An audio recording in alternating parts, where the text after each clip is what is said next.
miraille. Amen. Amen. C'est pour ça que lorsque vous lisez dans la Bible, au-dessus des murailles, il y avait des sentinelles.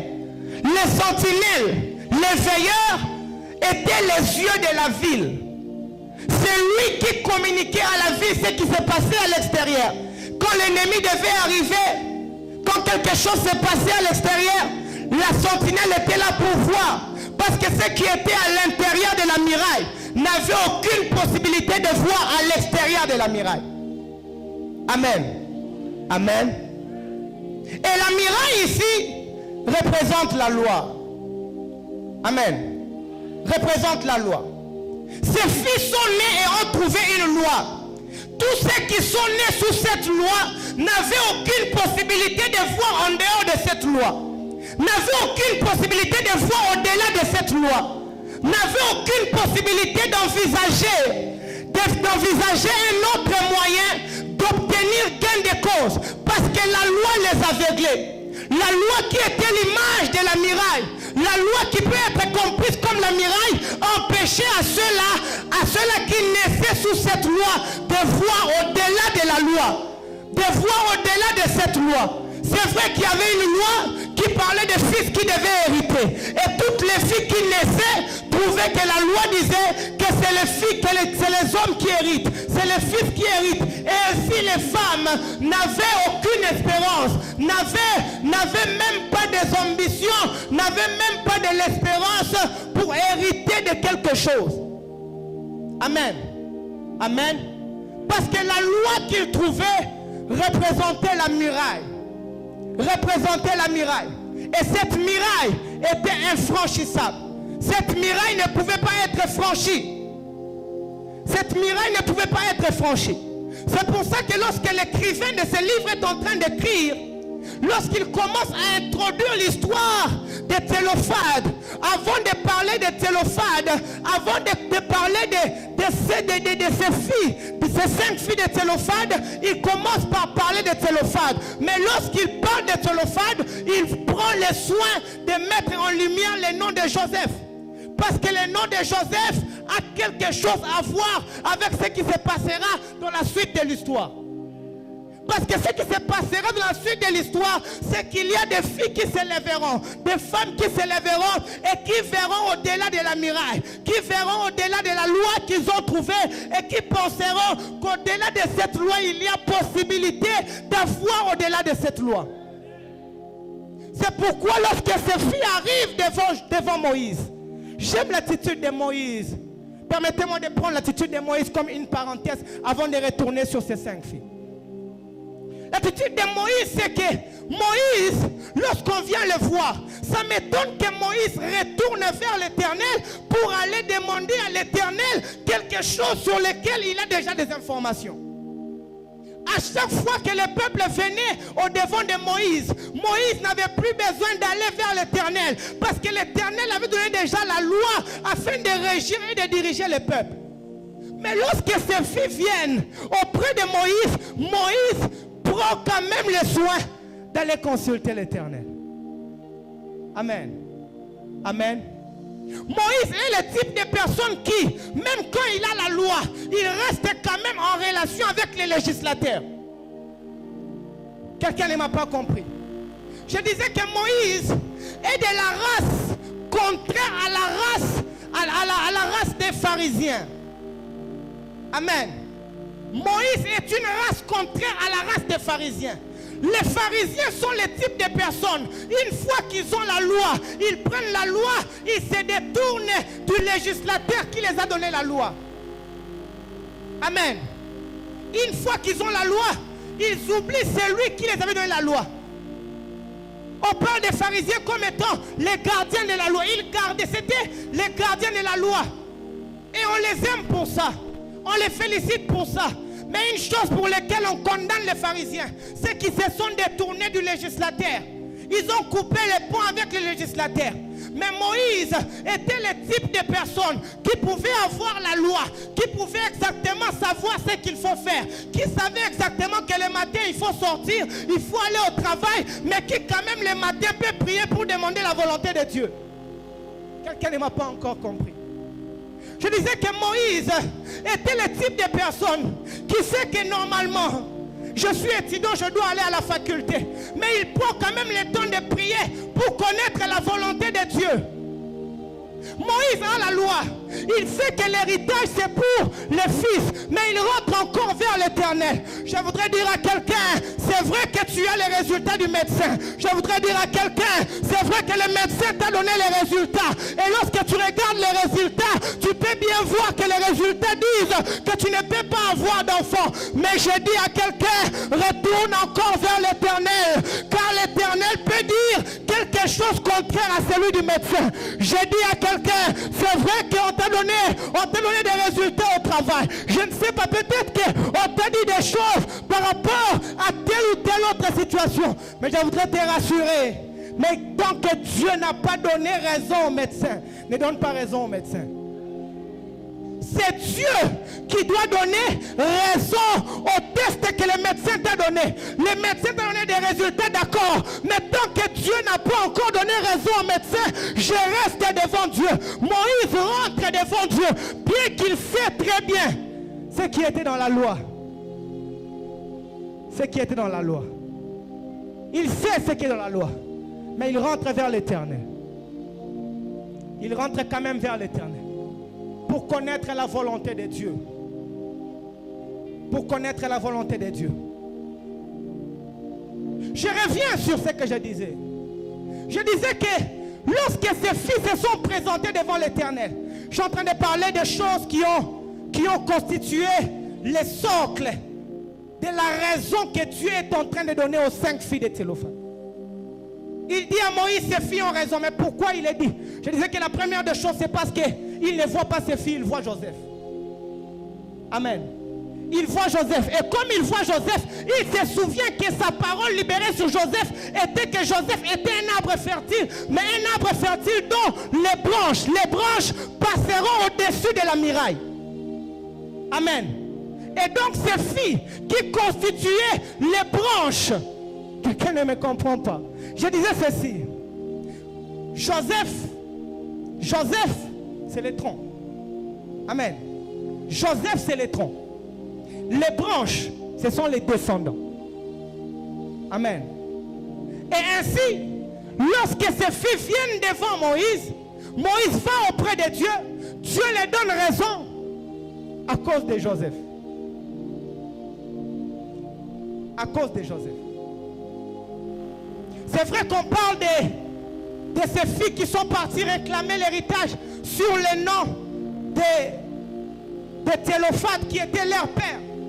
Mais je voudrais dire à quelqu'un que l'une des raisons pour lesquelles Dieu est en train de donner raison à ses filles, ce n'est pas seulement à cause de Thélophane, mais c'est surtout à cause de Joseph. Amen. C'est surtout à cause de Joseph. Surtout à cause de Joseph. Et donc la première raison, c'est que Dieu est en train de voir Joseph. Quand ses fils se présentent, il voit Joseph. C'est un peu comme quand Jacob était allé se présenter devant Isaac.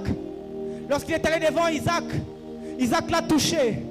Il l'a béni, mais pas comme Jacob. Il l'a béni comme Ésaü. Amen. Amen. C'est un peu comme quand nous venons devant Dieu au nom de Jésus. À chaque fois que nous venons devant Dieu, nous prions et nous disons au nom de Jésus. Même si nous-mêmes, Dieu ne pouvait pas nous exaucer, mais à cause du nom de Jésus, Dieu le fait. Amen. Parce qu'une fois que nous sommes en Christ, quelquefois on ne comprend pas ce concept être en Christ. Être en Christ signifie aussi qu'à chaque fois qu'on se présente devant Dieu, Dieu ne nous voit pas d'abord nous. Dieu ne nous voit pas seulement nous, mais il voit Christ. Amen. Il voit Jésus. Lorsqu'on vient demander quelque chose, il voit Jésus. Donc si je peux lire Jésus devant la tombe de Lazare qui dit: je te bénis au Père car tu m'as toujours exaucé. Je crois que si je viens aussi devant Dieu, je peux aussi dire à Dieu que je te bénis Père de ce que tu m'as toujours exaucé, parce que je suis en Christ. Ainsi s'il a exaucé Christ, comme il voit Christ, il peut aussi m'exaucer. Il peut aussi m'exaucer. Mais la deuxième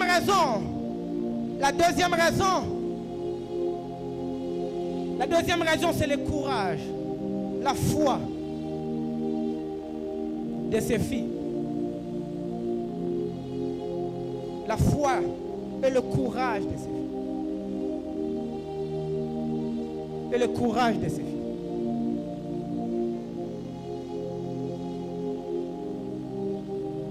Ces filles sont dans une génération qui a trouvé une loi.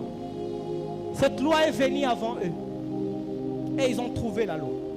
C'est-à-dire qu'il y a des gens qui ont vécu avant eux. Il y a des gens qui ont été avant eux. Qui ont vécu sous cette loi. Qui n'ont rien dit. Qui n'ont rien fait. Qui ont accepté tout simplement de subir. Qui ont accepté tout simplement de subir. Mais lorsque ces filles, eux arrivent, ils trouvent la loi, ils se disent qu'il est possible de défier cette loi. Il est possible de faire autrement. Il est possible de faire autrement. Quelquefois, Dieu attend que nous-mêmes nous puissions trouver certaines situations anormales pour qu'il puisse intervenir. Il y a des situations, tant que nous les normalisons, Dieu n'interviendra pas. Dieu attend que nous-mêmes nous puissions nous rendre compte que cette situation que nous sommes en train de vivre en famille n'est pas normale. Dieu attend que nous-mêmes nous puissions constater que c'est cette chose qui revient en répétition, que ce vent de maladie qui frappe la famille, que ce vent de maladie qui a frappé depuis un temps n'est pas normal. Quelquefois, Dieu attend que nous puissions trouver anormal certaines choses pour qu'il puisse intervenir et les arrêter. Tant que tu trouves cette maladie normale, Dieu regarde encore ta réaction. Dieu regarde encore ton analyse. Amen. Amen. Dieu agit aussi sur base de nos constats. Qu'est-ce que toi-même tu constates? Avant que Dieu n'intervienne, qu'est-ce que toi-même tu constates? Quand tu regardes ton entourage, tu constates quoi? Quand tu regardes ta vie spirituelle, qu'est-ce que tu constates? Quand tu regardes ta vie de prière, qu'est-ce que tu constates? Quelquefois et très souvent, Dieu agit aussi sur base de nos constats. Dieu agit aussi sur base de nos constats. J'aime toujours ce passage de Matthieu où Jésus est en train de dire: venez à moi vous tous qui êtes chargés et fatigués. J'ai souvent l'habitude de dire qu'une charge qui ne t'a pas encore fatigué ne t'amène pas devant Dieu. Venez à moi vous tous qui êtes chargés et fatigués. Tant que la charge ne t'a pas encore fatigué, elle ne t'amène pas devant Dieu. Il faut qu'à un certain moment que tu te rendes compte que cette charge m'a fatigué, que cette maladie m'a fatigué, que cette situation dans la famille m'a fatigué. Après ton constat, tu peux aller devant Dieu et Dieu te donnera raison. Si Dieu avait donné raison à ces filles, c'est parce que ces filles avaient pris le courage. Ils avaient constaté quelque chose et avaient jugé cette chose anormale. Comme ils avaient jugé cette chose anormale, Dieu est intervenu. Dieu est intervenu. Tant que ça ne t'a pas encore fatigué, tant que ça ne t'a pas encore dégoûté, tant que tu n'as pas encore senti l'amertume, comme Anne qui pouvait répandre son âme pleine d'amertume devant Dieu. Tant que tu n'as pas encore senti l'amertume, tu ne peux pas répandre ton âme. Et tant que tu n'as pas encore répandu ton âme, Dieu ne te donne pas Samuel. Parce que s'il te donne Samuel, le risque c'est que tu ne pourras pas chanter un nouveau cantique comme Anne. Pour chanter un nouveau cantique, il faut d'abord ressentir l'amertume. Quelquefois, Dieu attend que nous-mêmes nous puissions sentir que là, ça ne va pas. Là, il faut que les choses changent. Et le bien, c'est que dans ce genre de situation, au-delà du fait que Dieu est en train de changer les choses pour ses filles, mais Dieu est en train aussi de modifier une loi. Amen. D'ouvrir des variances, comme on nous avait dit hier, par rapport à cette loi. d'ouvrir des variantes par rapport à cette loi. Le courage, la foi. Le courage, la foi. C'est ainsi qu'il est écrit dans Ésaïe 60. Lorsque vous lisez Ésaïe 60, le verset 1 à 3. Lorsque vous lisez Ésaïe 60, les versets 1 à 3, la Bible dit, lève-toi, sois éclairé.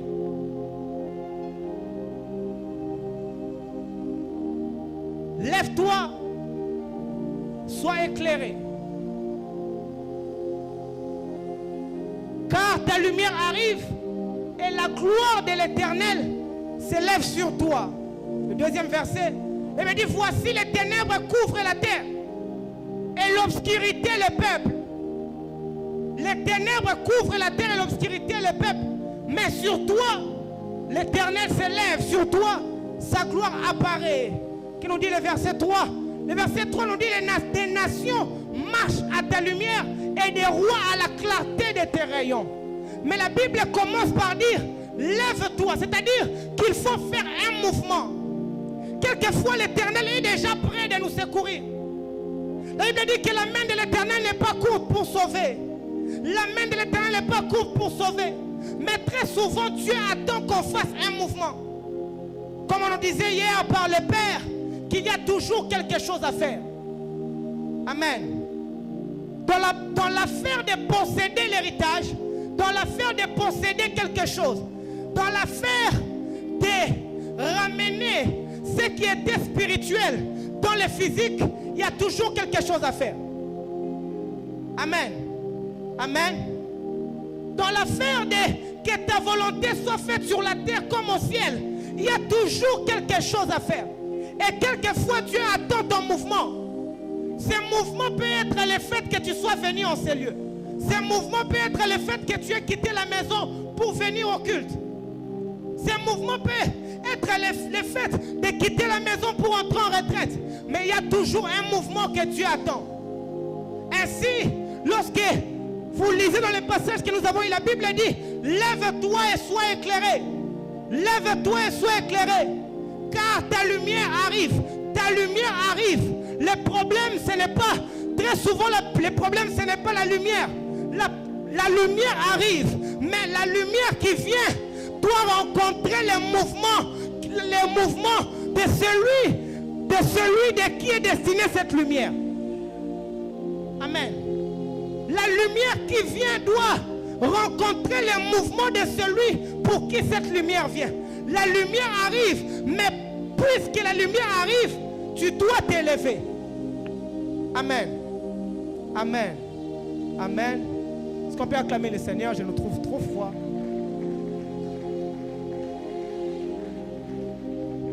La lumière qui vient attend un mouvement, doit rencontrer un mouvement. Et ce mouvement, la Bible dit, lève-toi, car ta lumière arrive. J'aime ce que dit le verset 3. Le verset 3 dit que des nations marcheront à ta lumière. Mais j'aime encore ce que le verset dit. Le verset 2 dit, le verset 2 dit que voici les ténèbres couvrent la terre et l'obscurité le peuple. C'est comme ces filles. Ils ont trouvé l'obscurité. Ils ont trouvé les ténèbres. Ils sont nés d'un homme qui s'appelait l'ombre de la peur. Amen.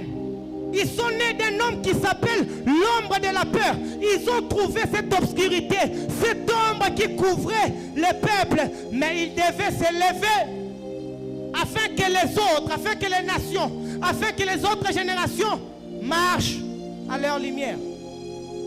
Amen. Amen. Amen. Amen. Un mouvement que tu peux faire aujourd'hui peut bénéficier même ceux qui viendront après toi. Je disais qu'un mouvement que tu peux faire aujourd'hui dans la présence de Dieu peut profiter même ceux qui viendront après toi. Il est possible que ce soir, Dieu est en train de faire quelque chose avec toi, mais cette chose-là bénéficiera même ceux qui viendront après toi. Comme Joseph sur qui est libéré une parole, comme Joseph sur qui est libéré une parole dans Genèse, comme nous l'avons lu. Mais dans Nombre, cette parole vient se répercuter sur une génération qui viendra après beaucoup de temps. Amen. Qui viendra après beaucoup de temps. Je voudrais terminer pour compris. La troisième raison, peut-être beaucoup de raisons que vous allez trouver, mais il y a ces trois raisons que l'Esprit m'a mis à cœur de communiquer avec quelqu'un, de communiquer à quelqu'un ce soir. La troisième raison, c'est leur démarche. Amen. Amen. C'est leur démarche. C'est-à-dire ici qu'il est possible que Dieu voie Jésus. Oui, si on a parlé de Joseph, on dit que la première raison c'était Joseph. C'était Joseph. Il est possible que Dieu voie Jésus. Il est possible que nous soyons en Christ. Que nous soyons en Christ. Nous avons reçu Jésus comme Seigneur et Sauveur. Nous sommes en Christ. Il est possible que nous soyons courageux ou que nous ayons la foi. C'est-à-dire en quelque sorte que nous soyons capables de poser des actes de foi. Comme ces filles qui ont posé des actes de foi. Mais il peut se faire que nous puissions échouer dans quelque chose à cause de notre démarche. Amen. Amen. À cause de notre démarche. À cause de notre démarche. Je disais que la troisième des choses, la troisième raison pour laquelle Dieu est en train de donner raison à ces filles, c'est leur démarche. La démarche qu'ils sont en train d'entreprendre. Lorsqu'ils viennent devant Moïse,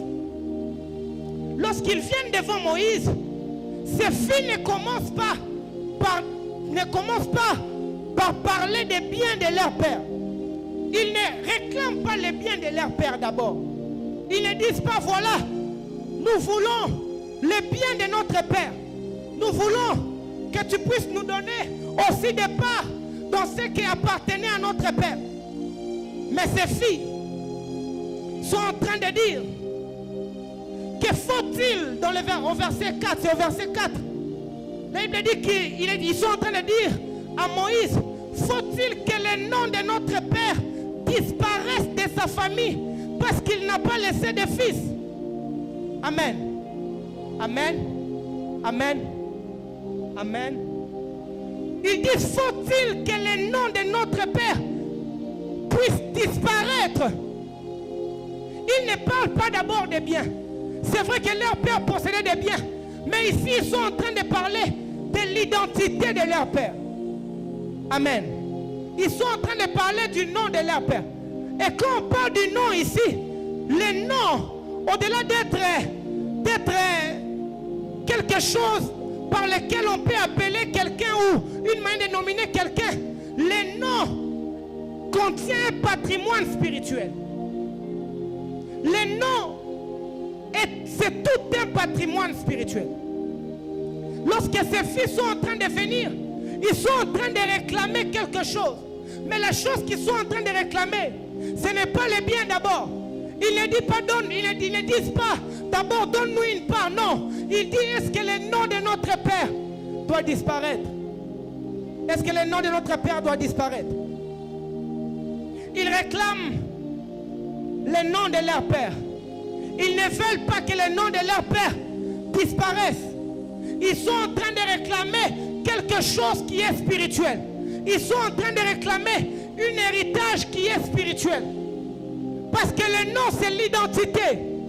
Ils ne réclament pas les biens. Comme hier, on était en train de nous parler de la position et de la possession. Mais ici, ils sont en train de clamer d'abord pour l'identité de leur Père avant de parler des biens de leur Père. Parce que ces filles ont la révélation que l'identité dépend, que les biens, dépendent de l'identité. Qui vous êtes défini, ce que vous aurez ou ce que vous avez. Il peut se faire qu'aujourd'hui on prenne le berger José et qu'on puisse les nommer par ordonnance présidentielle comme étant ministre ou disons ministre. Lorsqu'on les nomme comme ministre, automatiquement à cause de cette identité, il y a des avoirs qui viennent à lui. Directement on les donne des gardes. des militaires ou des policiers qui doivent les sécuriser. Au-delà de ça, on leur donne des véhicules de service. Il a un bureau et peut-être même, comme d'habitude, les frais d'installation et bien d'autres choses. À cause de l'identité, il y a des biens qui viennent.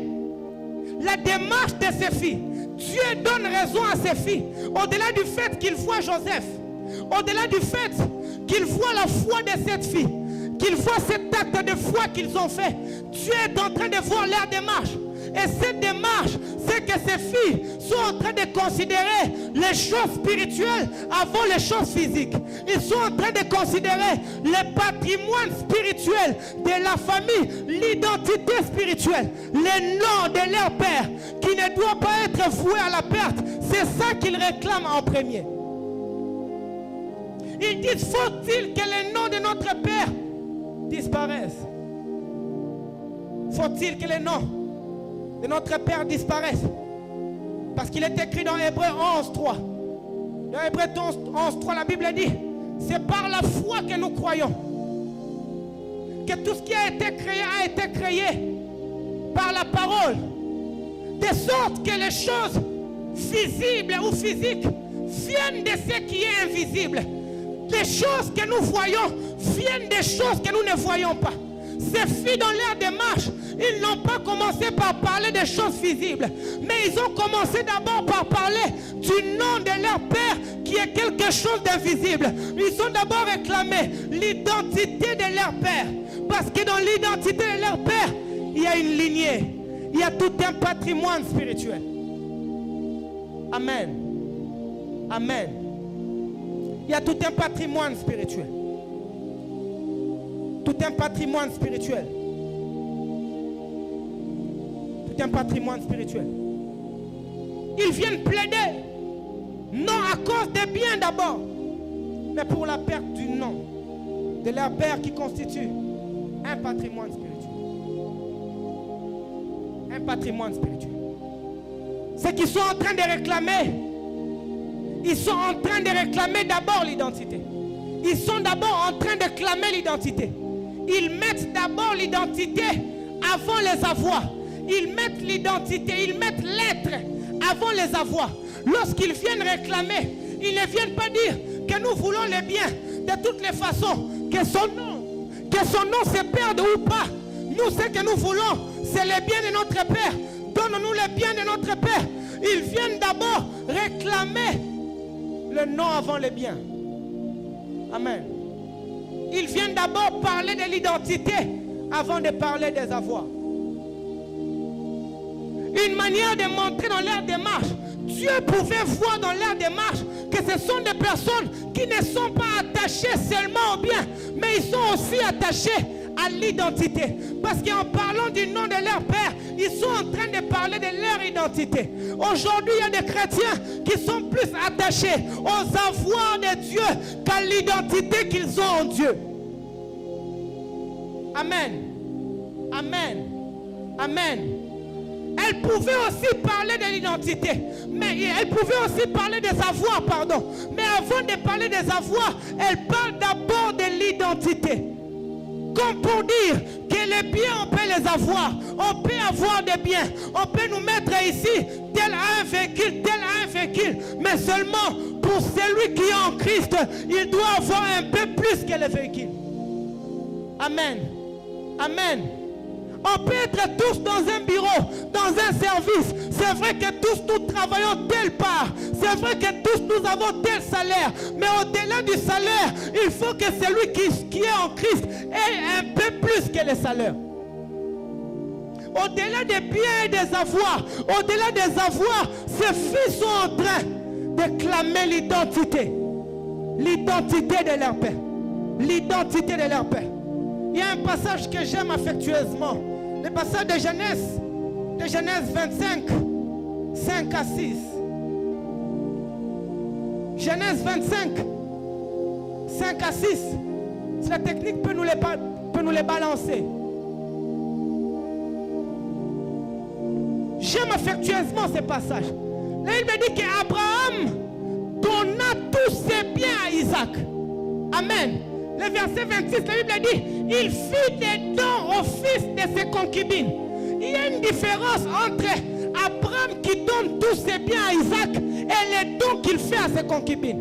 Je voudrais rappeler à quelqu'un ici qu'Abraham n'avait pas qu'Isaac comme fils. Après la mort de Sarah, Abraham s'est remarié avec une dame au nom de Ketura. Et lorsque Abraham s'est marié, il a aussi des fils. La Bible dit au verset 6, il fit des dons aux fils de ses concubines, et tandis qu'il vivait encore, il les envoya loin de son fils Isaac, du côté de l'Orient, dans les fils, du côté d'Orient, dans les pays d'Orient. Est-ce qu'on peut nous remettre le verset 5? Au verset 5, la Bible dit, mais à Isaac, Abraham ne fit pas de donations. C'est-à-dire en quelque sorte qu'Abraham n'a pas donné à Isaac que c'est bien. Il n'a pas donné à Isaac. Lorsqu'on parle de biens ici, on ne parle pas de donations. On parle lorsqu'on prend le verset 6, on parle de donations pour faire une différence entre les biens qu'Abraham donne à Isaac et les donations qu'Abraham donne aux autres enfants. Parce que dans les biens qu'Abraham donne à Isaac, il y a au-delà du matériel. Amen. Amen. Abraham donne tous ses biens à Isaac. Dans tous ces biens qu'il donne, il n'y a pas que le matériel. Abraham avait des matériels, mais ce matériel, il a donné aux autres enfants. Mais à Isaac particulièrement, la Bible dit qu'Abraham donna tous ses biens. La Bible dit dans d'autres versions, on dit que Abraham donna tout ce qui l'appartenait. Amen. Dans d'autres versions, on dit mieux. On dit Abraham donna tout ce qui était à lui. Or, Abraham n'était pas qu'un homme qui avait le matériel. Mais au-delà du matériel, Abraham avait une alliance avec Dieu. C'est-à-dire qu'Abraham, lorsqu'il est en train de donner à Isaac, il ne lui donne pas que des biens. Il ne lui donne pas que des donations. Mais il lègue à Isaac un patrimoine spirituel.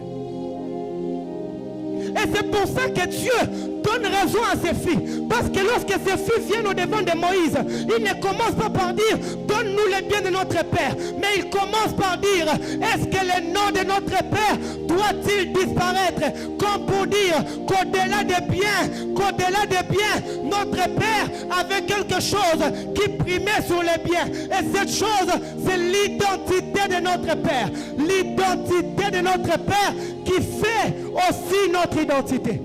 Et cette identité de notre Père, c'est qu'il était un serviteur de Dieu. Amen. Amen. Amen. Et Dieu a apprécié cette démarche. Dieu a apprécié cette démarche. De prôner les choses spirituelles. J'aimerais dire à quelqu'un que nous sommes venus en ces lieux pendant ces 3 jours pour prier. Mais nous ne sommes pas venus pour prier d'abord et seulement pour les matériels. Amen. L'héritage dont il s'agit ici n'est pas d'abord et seulement matériel. Dieu nous bénira, mais au-delà de la bénédiction, au-delà des biens matériels, lorsqu'on nous mettra ici avec une autre personne qui a les mêmes biens matériels que nous avons, nous devons avoir un peu plus que cette personne. Nous devons avoir un peu plus que cette personne. Je disais que le véhicule, Dieu nous donnera. Les maisons, Dieu nous donnera. Je disais que la parcelle, cité de la foi, Dieu nous donnera la parcelle. Mais seulement lorsque nous mettra ici, avec des gens qui ont aussi une autre parcelle, avec des gens qui ont même parfois une parcelle plus grande que la nôtre. Le problème, c'est qu'au-delà de la parcelle, nous, on aura quelque chose d'un peu plus que la parcelle. Ces filles, au-delà d'avoir les biens qu'on les lègue, les biens de leur père qu'on les donne, au-delà de ça, le patrimoine spirituel que ces filles sont en train de recevoir, la preuve que les biens qu'ils reçoivent, la preuve que les biens qu'ils reçoivent n'est qu'une partie minime de l'héritage ou du patrimoine spirituel qu'ils reçoivent. C'est qu'au-delà du bien qu'ils reçoivent, une loi est en train d'être modifiée. Amen. Amen.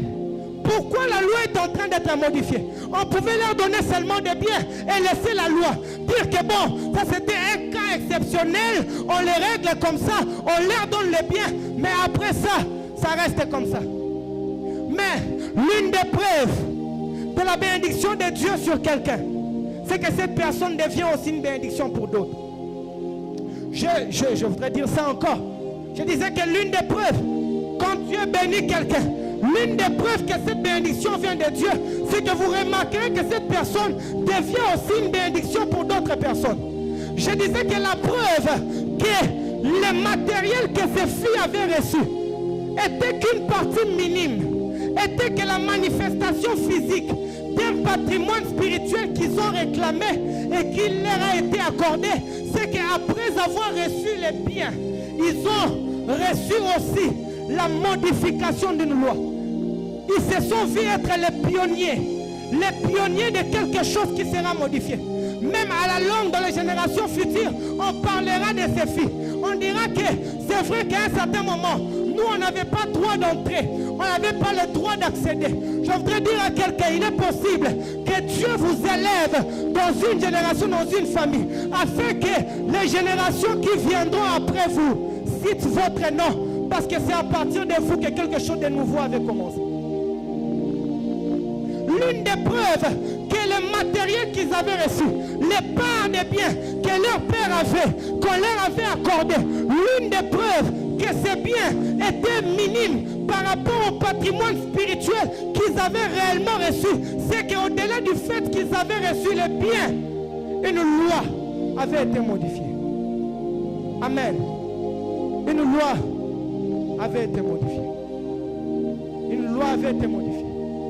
Parce que Moïse était allé chez les législateurs, était rentré chez celui même qui avait élaboré et érigé cette loi. Il est possible que pendant ces 3 jours de prière, Dieu fasse de toi un pionnier dans ta famille. Dieu fasse de toi un pionnier dans ta famille. Il y a un mouvement prophétique qui peut commencer dans la famille, mais à partir de toi.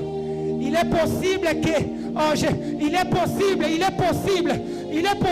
tout le monde qui a été avant toi dans la famille ont été polygames. Mais il est possible qu'à partir de toi, les choses changent. Il est possible qu'à partir de toi, qu'on peut alors parler de quelqu'un dans la famille qui a été les pionniers de quelque chose de nouveau qui avait commencé. Il est possible que dans la famille, il y a eu beaucoup de cas de stérilité. Il est possible que dans une génération ou dans plusieurs générations, il y a eu beaucoup de cas de gens qui ne se mariaient pas. Mais il est possible que pendant ces 3 jours de prière, qu'une loi tombe, mais tombe pas seulement pour toi, mais au travers de toi. Au-delà du fait que cette loi tombe par toi, mais au-delà de toi, il y a ceux qui viennent aussi après toi, qui reconnaîtront que c'est par toi que Dieu avait commencé ces choses, que c'est par toi que Dieu avait commencé ces choses. La Bible dit qu'il fit un temps où la parole de Dieu se fit rare, mais pendant ce temps, Dieu éleva un homme qui s'appelait Samuel. Dieu a amené un homme qui s'appelait Samuel et le mouvement prophétique a commencé à partir de Samuel. Je disais qu'il est possible que tu sois le pont entre 2 générations, que tu sois le pont entre 2 générations, que la génération qui est venue avant toi et la génération qui vient après toi, qu'on dise, je disais à quelqu'un qu'il est possible que dans une famille, on dise qu'on parle de avant-règne et de après-règne. Il est possible que dans une génération, que l'on cite le nom de quelqu'un, qu'on dise qu'il y a eu un avant lui et un après lui. Et si tu me donnes un bon amen, que ces choses s'attachent à ta vie. Je disais que si tu me donnes un bon amen, que ces choses s'attachent à ta vie. Je disais que si tu me donnes un bon amen, que des lois tombent, au-delà que ces lois tombent pour toi, que ces lois tombent même aussi pour ceux qui viendront après toi. Tiens-toi debout, nous voulons prier. Tiens-toi debout, nous voulons prier. Que tu peux acclamer très fort pour le Seigneur.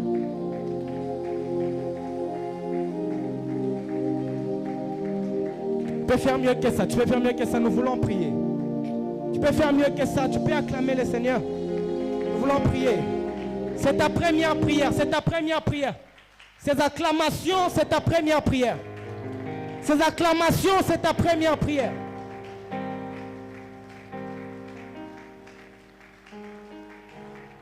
Alors que tu es en train de battre les mains, je voudrais que tu pries. Je voudrais que tu pries. Je disais que la première des choses,